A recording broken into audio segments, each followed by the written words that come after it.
Buenos días, buenas tardes, buenas noches. Hoy tenemos un video súper especial. Sí. Vamos a hablar sobre vivir en una van, sobre siendo mujer, viajar sola por un país en una van. Exacto. Aquí estoy yo. Con Alejandra. Entonces, antes de empezar, Alejandra lleva acá 13 años en Australia y dejemos que ella nos cuente un poquito así resumido cómo fue la historia de llegar a Australia. Wow, voy a ser muy rápida. La verdad que llegué a Australia cuando tenía 17 años a aprender inglés. Después me enamoré del país y decidí al final hacer mi carrera acá. Entonces hice diseño gráfico en la Universidad de Griffith, 4 años. Cuando me gradué, apliqué una visa de graduada y me fui a viajar el mundo. La visa me la dieron temporal con la condición de trabajar un año como diseñadora gráfica. Volví. Me fui a vivir a Melbourne, siempre había vivido en Gold Coast, trabajé en Melbourne más o menos casi un año y luego cambiaron las reglas, tuve que irme del país, me fui a vivir a Hong Kong y después volví con otra visa de estudiante.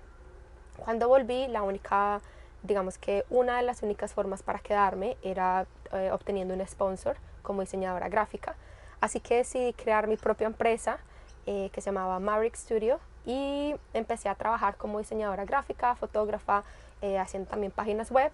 Y después de 3 años de muchísimo trabajo, logré mi ciudadanía y mi residencia. Entonces ya han pasado 13 años, compré una casa, construí una tiny home, hice una maestría, estoy haciendo mi doctorado y pues el año pasado, en el 2020, fue cuando decidí emprender este proyecto de mostaza. No, pero toda esa historia nos demuestra como que la berraquera, como que uno llega a donde está, pero hay un trabajo largo detrás de donde uno está. Y si uno quiere, se logra. Es cuestión Perseverancia. total. Y Porque actitud. tú pudiste haberte regresado y decir, yo no me esfuerzo más. Total. Mi papá siempre era, pero ¿por qué no te devuelves? Y yo, no, esto es solamente una piedrita, toca seguir dándole. Ay, no, hermoso. Sí. A mí siempre me alegra ver esas historias, es muy bonito. Hablemos, ¿cómo fue la idea de irse a vivir a una van? ¿De dónde surgió eso? Yo creo que como todos sabemos, el 2020 fue un año duro. Sí. Y pues en realidad fue un año donde nos dio como muchas ideas de volver a lo básico. Claro. Cuando llegó el coronavirus yo tenía mi esencia es viajar. Cada año yo viajo 4, 5 veces y siempre voy a sitios internacionales. Este año tenía 4 viajes planeados: Indonesia, Fiji, Europa, para el Tomorrowland. Iba a ir a Colombia como todos los años a final de año y pues con el coronavirus fue como no puedes ir a ningún lado. Entonces lo primero fue eso, el que no podía viajar internacional. De ahí empezó a surgir, bueno, entonces vamos a viajar local. Claro. Empecé a pensar en una van, pero yo tenía también mi trabajo. Yo soy profesora en la Universidad de Griffith, hace 8 años, doy allá varias materias de diseño gráfico, pero la universidad también tuvo un golpe durísimo, que fue que no habían estudiantes internacionales, económicamente salieron muy afectados y también nos advirtieron que iba a ser muy difícil continuar con trabajos en los años siguientes. Entonces yo empecé a pensar, bueno, de pronto el trabajo no va a estar tan estable, no puedo viajar a ningún lado. ¿Qué hago? Exacto, ¿qué hago? Y lo tercero era que iba a empezar mi doctorado. Mi doctorado me gané una beca y mi tema de doctorado es este estilo de vida, son nómadas digitales sostenibles. Okay. Estoy investigando sobre el futuro de la industria creativa, sobre cómo podemos estar trabajando desde cualquier sitio y cómo el coronavirus en realidad incentivó a que la gente pudiera estar en cualquier lado. Claro. Ahí fue cuando decidí juntar todo. Lo otro es que yo tenía un viaje pensado este año para mis 30 años y tenía unos ahorros grandes para irme a viajar un tiempo, que era el tiempo del verano, que eran 5 o 6 meses. Wow. Pero como no podía ya por el coronavirus, ese dinero lo invertí y decidí comprar a Mostaza. Mostaza es la van. Mostaza es mi van, que venía totalmente desocupada y se fue un poco más del presupuesto que yo tenía pensado, pero al final el proceso de construcción y aprendizaje y todo fue una inversión de tiempo y de dinero para cumplir este sueño. Sí. Y que vale mucho la pena. Pero sí, empecemos. Si no se han visto el video de Mostaza, ya lo pueden ver. Hicimos un van tour hablando de todos los detalles, cajón por cajón, cómo se arma, todo. Vayan a verlo, pero hoy hablemos la historia de la construcción y todo detrás. ¿Cómo fue ese proceso? ¿Cómo lo construiste? Porque estás tú sola. Sola, mira, yo no soy mucho las personas que piden favores, pues porque cuando tú te vienes tan chiquita, a los 17, tú te acostumbras a hacer todo sola. Entonces yo siempre he sido hasta mi visa, ¿sabes? Yo no quería como tener que rely, como se dice, como contar, con depender de alguien. Entonces para mí lo primero fue enfrentar el pedir ayuda. Cuando empecé comprando la van hice mucha investigación de qué tipo de van quería.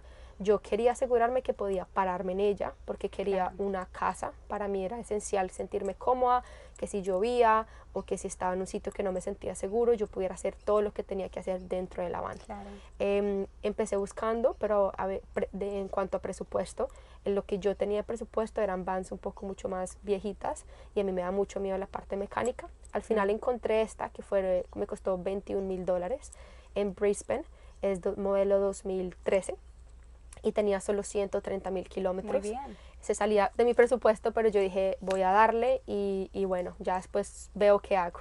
La compré y después empecé a averiguar el proceso de construcción, vi muchísimos videos de YouTube y fue muy estresante porque toda la gente se demora o lo hace de diferentes maneras, diferentes tiempos, materiales. Es como mucha información ahí. Es demasiada información y tú no tienes ni idea de nada, o sea, yo no sabía hacer casi que nada y ahí fue donde empecé como a preguntarle a mis amigos y como a juntarme con gente o a preguntar si se conocía a alguien para empezar a construirla. Lo primero fue el layout, como el orden de las cosas, donde quería mi cocina, mi cama, un diseño. Ya después empecé con la parte eléctrica. Tengo a mi amigo Leandro, que él es ingeniero y trabaja con paneles solares, entonces él y su jefe me ayudaron con toda la parte eléctrica. Luego conocí a un venezolano, Jesús, que fue una ayuda increíble porque él estaba siempre dispuesto a solucionar y a resolverme problemas que yo tenía de qué tornillos, qué madera, peso, reglas. Él me ayudó con la parte de todo lo de cortar metal porque a mí me da muchísimo miedo, entonces los ventiladores, la ventana, él me ayudó a hacer eso. Y ya después empecé a utilizar la universidad donde yo trabajo porque en la universidad tengo también un workshop. Entonces el workshop tiene las máquinas para cortar. Exacto, toda la parte de carpintería, cortar madera, lijar, bla, bla, bla. Y ahí estuve 3 meses y medio construyendo. La última, 2 personas más que me ayudaron fue Emilio, que era mi pareja en ese tiempo, y Emilio me ayudó muchísimo también con paciencia, con el proceso de la construcción, con todos los azulejos de la cocina.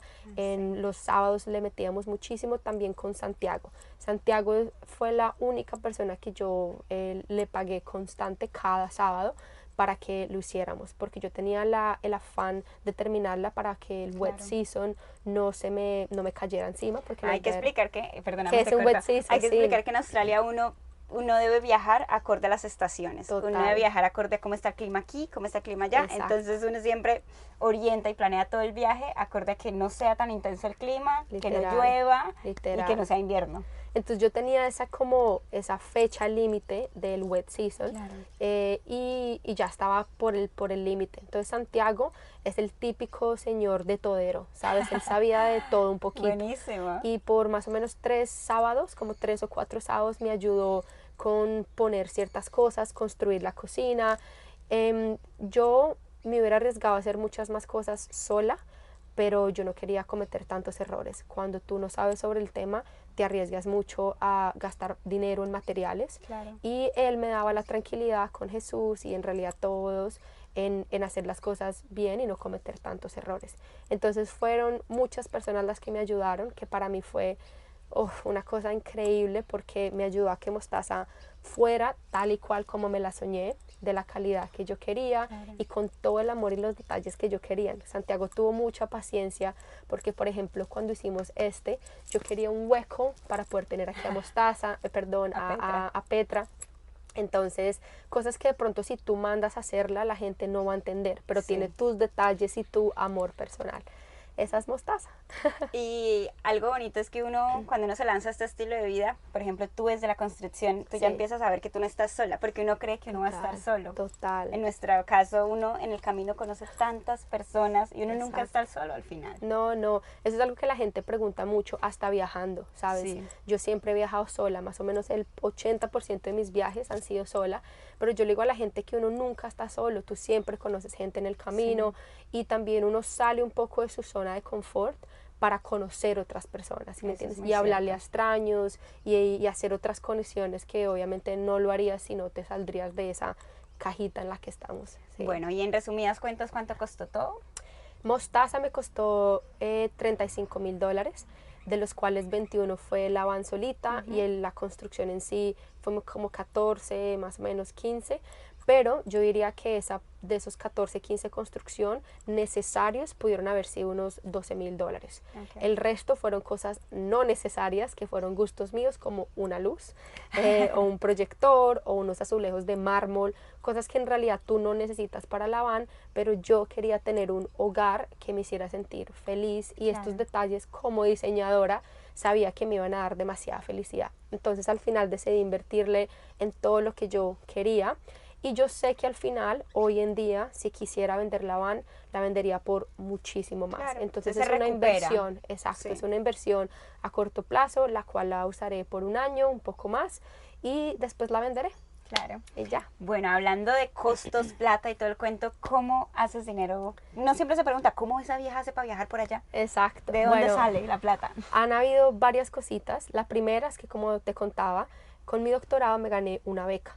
Esa beca me da un ingreso semanal, que no es mucho, la verdad, pero es suficiente para vivir básico. No me ayuda a pagar deudas, ni me ayuda a ahorrar, ni de pronto hacer actividades extracurriculares, porque la idea es que tú estás estudiando, o sea, el doctorado es tiempo completo, y el dinero que te da esta beca es como lo que necesitarías para vivir básico. Entonces, aparte de eso, yo llevo ahorrando muchísimo tiempo y ahorré lo suficiente para estar tranquila unos 6 meses. Como el viaje se va a extender, tengo muchas otras maneras de generar ingreso, redes sociales y un libro que saqué hace más o menos un año, que es una guía práctica para viajeros que quieran ser un poco más conscientes, que quieran contribuir a la sostenibilidad y que quieran tener un viaje un poco más significativo. Entonces ese libro lo vendo online, que también me genera. También hice un curso online para enseñarle a la gente a ahorrar y cómo manejar tus finanzas, y aparte hago freelance como diseñadora gráfica y un poco de fotografía o páginas web. Entonces yo siento que uno aprende a guerreársela. Uno se las busca. Se las busca, literal. Es como, bueno, ¿qué puedo hacer? ¿Cómo puedo crecer? Y todo esto hace parte también de mi investigación, porque la gente muchas veces piensa que ser nómada digital es cuestión de suerte o de alguien que te está ayudando económicamente. O que eso pasó de un día para otro. Exacto, y no lo es. Es un trabajo constante, diario, no es nada fácil, y simplemente va relacionado con la pasión y el amor que tú le tengas a lo que estás haciendo. Que en este momento esta es mi pasión, entonces uno se la rebusca, como sea. Ahora, ¿cómo ha sido el viaje? ¿Cómo te sientes? No sé qué significa. Yo siempre he viajado con mi esposo, Bo, y estamos viviendo en una van, pero viajamos juntos. Todo se comparte, los buenos, los malos momentos. Uno se siente más seguro. También hay como cosas que pasan que, ay, quiero más espacio. Total. Pero es en pareja. ¿Cómo es solo? ¿Cómo es viajar sola? solo? Sola es diferente. Yo diría que es una aventura muy interna, muy espiritual también, y es un crecimiento continuo. Porque tú te preguntas y te respondes sola. ¿Para dónde vamos, Alejandra? ¿Vamos a la playa? Me parece una buena idea. No, mentiras, más allá de eso es una aceptación yo siento que a dejarte sorprender por la vida y a dejarte sorprender por el día a día. Hay días muy duros donde te sientes muy sola, pero esos son los días donde tú más creces. Porque es que yo siento que la gente le tiene mucho miedo a estar solo por enfrentarse a tus propias sombras, ¿sabes? Cuando tú estás solo es cuando tú a veces dudas o tienes, puedes entrar de pronto, no en depresión, pero días duros. Pero cuando tú te aprendes a conocer, es cuando tú mejor persona eres y empiezas a aprender sobre ti de una manera increíble. Y yo he conocido muchísima gente en el camino, y también estoy abierta a la idea de tener más gente que quiera viajar conmigo. Ya tuve una chica que conocí un día que estaba viajando con su novio se fue a trabajar y me dijo, ¿puedo acompañarte? Y yo de una, terminamos viajando un mes entero solas, y he tenido mucha gente que he conocido. Soy abierta a eso y yo soy muy basada en las energías, en la intuición. Entonces si siento que alguien tiene una bonita energía y que podemos convivir, bienvenida. Da miedo, sí da miedo, a veces en las noches, a veces buscando sitios donde dormir. A veces que vas a estar aquí, tú exacto, solita, nadie, y si exacto. algo pasas tú contigo misma. Da miedo, pero yo siento que si vivimos de miedo no vivimos. Sí. ¿Sí me entiendes? No podemos quedarnos en esa idea de que por no hacerlo por miedo, entonces no lo hago. Mira, la vida es así, en este momento aquí estamos, pero tú no sabes qué pueda pasar. Entonces si estamos siempre con ese miedo a vivir, vamos a estar mal. Exacto, sí. Exacto. Entonces yo nunca me imagino nada malo, yo soy lo más positivo que pueda existir y simplemente es tomar las medidas de precaución normales, claro. Cerrar mi van en las noches, ir a un sitio donde yo me sienta cómoda. Si siento que ya me ha pasado que he llegado a un sitio que ha sido como, uy no me siento bien acá, ¿qué está pasando? Confiar en la intuición. Exactamente, me voy. Me pasó una vez que alguien me tocó en la puerta, un señor, y me dijo como, vi que estás sola, ¿quieres ir a tomarte una cerveza? Y yo como, no, muchas gracias. Al final decidí, cerré la puerta, abrí mi puertica interna del espejo y me fui. O sea, me fui porque uno tiene que tener esa malicia indígena que uno diría. No dar papaya, confiar exacto, en los instintos, literal. Y si uno se siente seguro, va a estar bien. Y ya, y sin miedo. Hay muchos momentos que me gustaría compartirlos con alguien, pero yo utilizo las redes sociales para eso. Yo siento que para mí las redes es como una manera de mostrarle al mundo todo lo que yo también estoy viviendo, real, de una manera un poco más auténtica, y también mostrar lo bonito y lo malo, como tú dices, ¿sabes? Sí. También rico compartirlo con alguien, pero también mi alguien es esa manera, la gente en la que le puedo mostrar, y tú también solo tienes el tiempo de absorber muchas otras cosas, ¿sabes? Yo hago mucha meditación, manifestación, escribo, tomo fotos, es muy diferente, pero la verdad me encanta, y como crecimiento personal es lo mejor que uno puede hacer. ¿Cuánto llevas viajando? Llevo viajando 2 meses y medio en la van, pero antes de eso, claro, mucho sí, más. Todos mis viajes de voluntariados y todo eso, la mayoría han sido sola, que a mí pues me gusta estar sola. Claro, y también con gente, pero las dos. Y bueno, ya para terminar el video, ¿algún consejo final? Aunque ya está, que se lancen. Que se lancen, sí. Yo siento que es aprender a estar solos, es como lo mejor que yo puedo decir para cualquier parte, para cualquier crecimiento personal, sin miedo, sin mente. Y simplemente un poco de estructura y de organización para cumplir los sueños. No solo se tiene que hacer solo, sino arriesgarte a hacerlo sola. En la van en sí, yo siento que lo que acabamos de hablar ahorita, no dar papaya, estar tranquila, creer muchísimo en la intuición y vivir. Y que se puede, hay que decir que se puede, y total. Es organización financiera, organización personal, y tomar la decisión. Tomar la decisión, y las cosas siempre se van acomodando si es lo que tú también estás proyectando allá. Ajá, entonces, creer en uno, esa es la idea. Y bueno, muchísimas gracias por ver este video. Ya saben, a seguir a Alejandra en este viaje por Australia. Ojalá nos encontremos, porque nosotros también estamos viajando por Australia, pero estamos por otro lado. Pero yo sé que en algún momento coincidiremos de nuevo. Seguro que sí. Ha sido un amor conocerla y me encantó compartir esta historia con ustedes. Muchas gracias. Chao. Chao a todos. Eso.